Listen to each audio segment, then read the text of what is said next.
Imagina ir ao mercado e ter que fazer uma compra gigante porque os produtos podem aumentar de preço de uma hora para outra. Essa era a vida da população brasileira durante os anos 80 e o início dos anos 90. Muitos tentavam estocar os alimentos em casa para que não precisassem pisar no mercado por um bom tempo, já que os preços dos produtos eles eram um de manhã e outro no final do dia.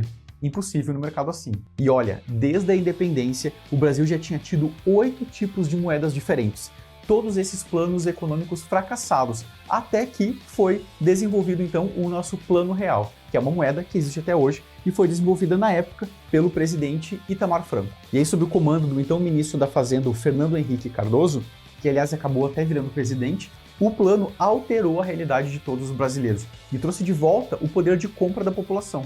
Quer entender em detalhes como que surgiu essa moeda que hoje a gente chama de real? Vem comigo que eu vou explicar. Faz de conta que você tinha aí 100 cruzados, ou 100 cruzeiros. Sim, era assim que a gente chamava o dinheiro nessa época. Um dia você podia ir lá no shopping, comer um lanche, assistir um filme e até pegar um sorvete na hora de ir embora. Só que com o tempo, o que você comprava com 10 cruzados ou 10 cruzeiros custava 20, e depois 30, e depois 50 e subia sem parar. Até que uma hora os 100 não compravam mais nada. E às vezes só um sorvete, por exemplo.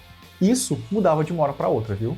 Em resumo, uma inflação acontece quando uma mesma quantidade de dinheiro compra ao longo do tempo cada vez menos coisas. Isso é uma inflação. Até que, em 1994, o governo federal decide fazer uma série de reformas. Em outras palavras, decide fazer uma série de mudanças, de transformações. E aí surge então a moeda real. Assim como, por exemplo, nos Estados Unidos, eles têm a moeda que chama dólar, assim como na Europa, por exemplo, boa parte dela usa a moeda que a gente chama de euro. Logo, o Brasil tinha o real e isso ajudou a melhorar as coisas. E as coisas começam a acalmar, começam a se estabilizar. Nessa época, os produtos começam a ficar mais ou menos estáveis. O que custava, por exemplo, R$10, com o tempo mudava para 11 ou 12. Era uma mudança normal, mais tranquila, demorava muito mais para aumentar os preços de forma significativa. E isso deu tão certo que até hoje a gente usa essa mesma moeda chamada real.